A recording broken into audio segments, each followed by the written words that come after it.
still remember the day I met my husband, Michael, back in college. I was 22 and he was 23.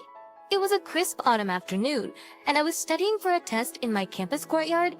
As fate would have it, Michael came up to me and started a random conversation. I knew he was hitting on me, and I didn't want anything to do with men at that time because I recently broke up with my then ex-boyfriend. I had recently terminated a pregnancy, and he was upset, accusing me of murder.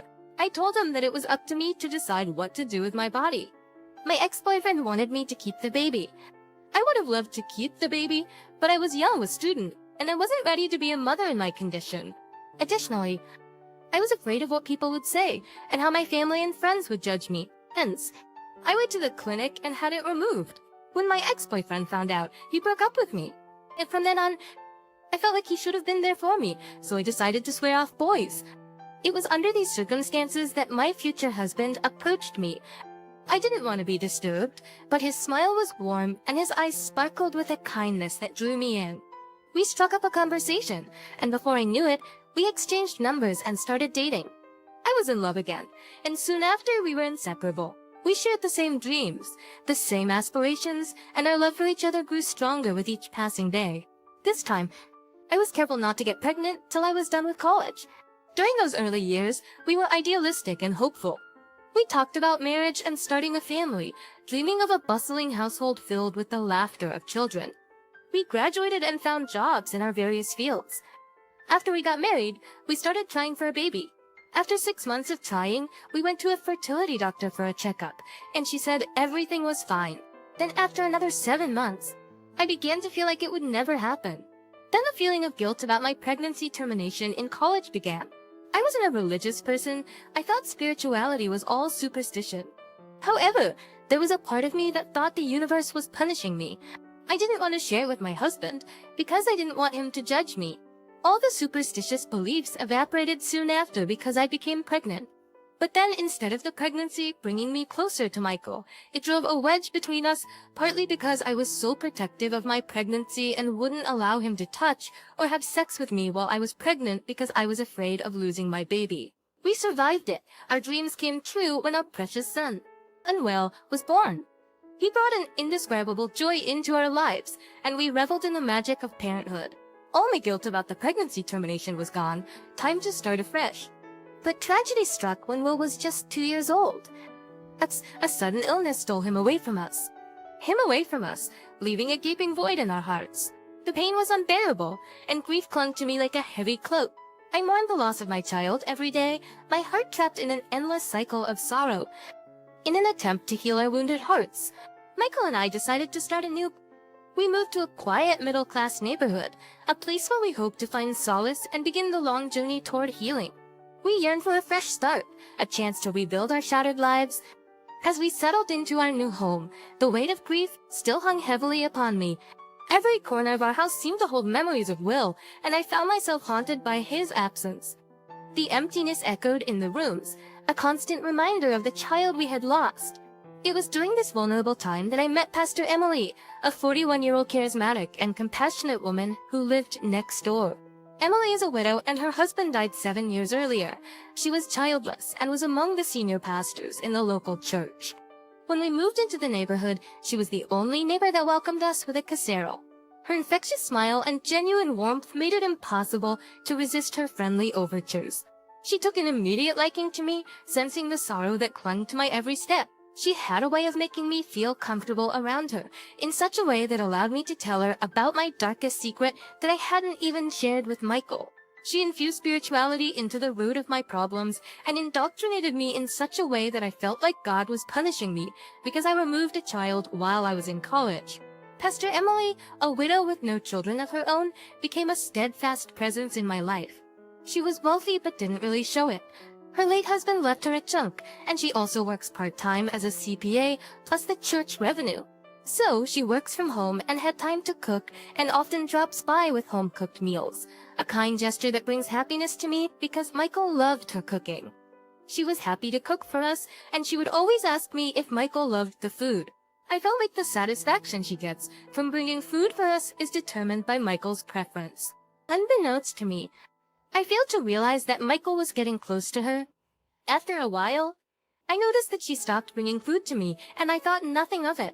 I would later find out that she was texting Michael to come to our house to eat, so when Michael comes back from work, he goes to our house and eats before he comes home. Michael came home from work earlier than me, so he didn't notice his absence, and I was even blind to anything wrong with it because I trusted Pastor Emily with my life, my secret, and my husband. When she came over to my house, we would talk for hours about life, love, and the power of faith. Although I had never been a particularly spiritual person, her unwavering belief in a higher power intrigued me. Day by day, she slowly took bites out of me, slowly indoctrinating me to her Christian beliefs. One day, as we sat sipping tea in my living room, Pastor Emily extended an invitation that would change the course of our lives. She spoke passionately about her small church, describing it as a place of solace and healing. Despite my reservations, I felt compelled to accept her offer, hoping that perhaps I could find a glimmer of peace among people that I thought had all the answers. I cautiously broached the subject with Michael, uncertain of how he would react. To my surprise, he was open to the idea. I felt like he, too, had been searching for answers in the wake of Will's passing. Perhaps I was projecting. Together, we decided to end the Sunday service, with hopes of finding solace in a community of believers. Months passed, and Michael and I found ourselves attending Pastor Emily's church regularly. The congregation welcomed us with open arms, their kindness and empathy helping to lighten the burden of grief that still weighed on us. Pastor Emily became part of the family. I stopped cooking at home, and instead ate at my work cafeteria. I only eat breakfast and lunch, so I made a mistake of feeling comfortable with Michael eating at Pastor Emily's place all the time. As the weeks went by, my suspicions about Michael and Pastor Emily's relationship grew stronger. On Michael's birthday, when Pastor Emily bought Michael a 9111 Carrera Coupe's dream car, I knew Pastor Emily had money, but to spend $150 on a car for a neighbor made me uncomfortable. I told Michael to return it. He refused, and it started a big fight that ended with him staying away from home for 2 days. I begged him to come back home, and sadly I thought Pastor Emily was my friend and my spiritual guide, so I shared my story with her. She built my confidence when she convinced Michael to come home to me. Michael never returned the car, and I didn't bring back the topic again. Then soon after, Pastor Emily had some plumbing issues in the middle of the night. She claims that it was too late to call a plumber and it couldn't wait till morning, so she called me to get my permission to allow Michael to come over and take a look. I know what you're all thinking, how could you allow your husband to go over to your female neighbor's house at 9 p.m.? At night, she was my pastor, or my spiritual guide. We watch her preach every Sunday. The woman I share all my secrets with, we look up to her as a prophet of God. She is a 41-year-old woman, and my husband is 28. How could he even think of it? But boy, was I wrong. That night, I didn't know what time Michael came home because I slept off. The following morning, I asked Michael about it, and he told me that she had a serious plumbing problem. I was so stupid to believe him. Then after the first plumbing issue she had, it was almost like every appliance in her house was breaking down every night, and she would call Michael for everything. I didn't want to seem ungrateful. Plus, Cakesir, I held her in reverence, so I allowed it to happen. I just took it as a favor for a mother figure. Michael started coming home from work later than usual, which was strange because I usually come home a few hours after him. He would often give feeble excuses about working multiple shifts. Though my intuition screamed that something was amiss, I pushed aside my doubts, desperately clinging to the hope that my beloved husband would never betray our vows. Desperate for answers, I reached out to one of Michael's coworkers, hoping to shed light on the truth. But to my dismay, they confirmed that Michael had not been working multiple shifts, as he had claimed. The shattered fragments of trust sliced through my soul, leaving me more wounded than ever before. But the universe has a way of revealing the truth. No matter how hard we try to ignore it, one evening, as I found myself consumed by a whirlwind of doubt, I made a bold decision. I turned on the location tracking feature on Michael's iPhone, my heart pounding in my chest. I wasn't sure what I would find, but I needed to confront the growing darkness that loomed over our lives. And to my shock and horror, the location on his phone revealed that he had been spending time at Pastor Emily's house. My hands trembled as the truth stared back at me in stark clarity, but with a heavy heart and newfound strength. I confronted Michael about the damning evidence I had discovered. His face paled, and his eyes darted nervously, searching for an escape from the web of lies he had woven. But he insisted that his visits to Pastor Emily's house were innocent, merely to eat meals and sometimes do some handiwork for her. He turned the tables on me about not being willing to cook. That was when I knew I had to put an end to Pastor Emily's cooking for my husband. But then it was too late. I built up the courage to confront Pastor Emily to stop cooking for my husband and to call a handyman if she needs some work done. That brought friction between us, and she agreed but felt aggrieved. I thought I had put an end to it, and I had regained control over my marriage. But everything changed when I came home one evening and Michael was waiting for me in the living room looking as angry as I had ever seen him in my life. When I came through the door, I asked him what the problem was, and he started regurgitating every secret that I had told Pastor Emily in confidence, including the baby removal before we started dating.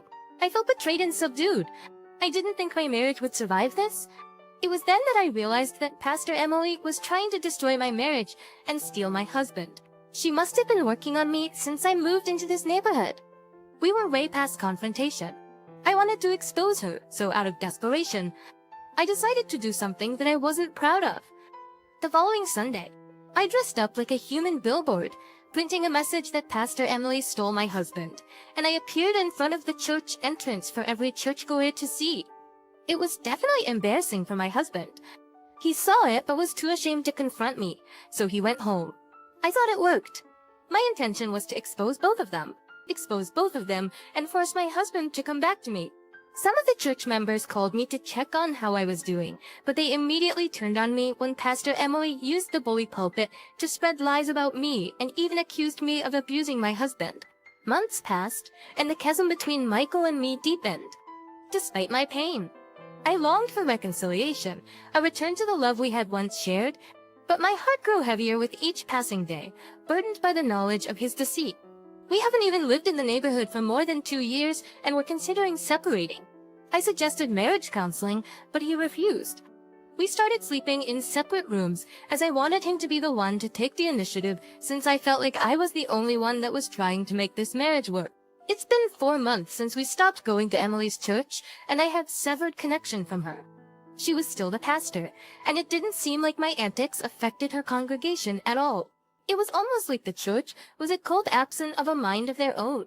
Reminds me of when Trump said that he could shoot someone in Times Square and his supporters would still vote for him.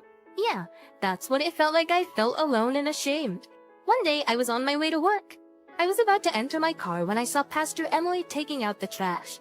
I couldn't believe my eyes. She was pregnant. What a stab in the baki. Couldn't hold myself. My eyes filled with a mix of anger, sorrow, and a desperate need for closure. I confronted her and she denied any wrongdoing, claiming that her pregnancy was the result of a spiritual awakening, a miraculous blessing. I told her that I wasn't one of her sheep that she can easily deceive. She called me crazy, threatening to put a restraining order on me. I left for work vowing to expose her to the news media and the world. Deep down, I knew the truth. I could no longer deny the signs, the red flags that had silently waved in front of me. My trust in both Michael and Pastor Emily had been shattered, and my faith in love and friendship lay in ruins. In the midst of my pain, I found solace in the love and support of my friends and family. They enveloped me in their warm embrace, helping to mend the broken pieces of my spirit. Through time, I realized that the betrayal I had endured did not define me. I was stronger than the pain that threatened to consume me. I filed for divorce, severing the ties that bound me to a relationship tainted by deception. It was a difficult journey, filled with tears and self-doubt, but I knew it was necessary for my own healing and growth. As for Pastor Emily, she continued her ministry, but our paths never crossed again. I found a good therapist to help me heal, one that nurtured my wounded soul without ulterior motives. Through counseling and self-reflection, I rediscovered my own resilience and the power of forgiveness. As years have passed since that tumultuous period of my life, and I am still not ready to be in a serious relationship. Strangely enough, my ex-husband is not with Pastor Emily, but she seemed to have given birth to a second child. Perhaps another miraculous blessing. Today, I stand tall as a survivor, a woman who has weathered the storm and emerged stronger on the other side.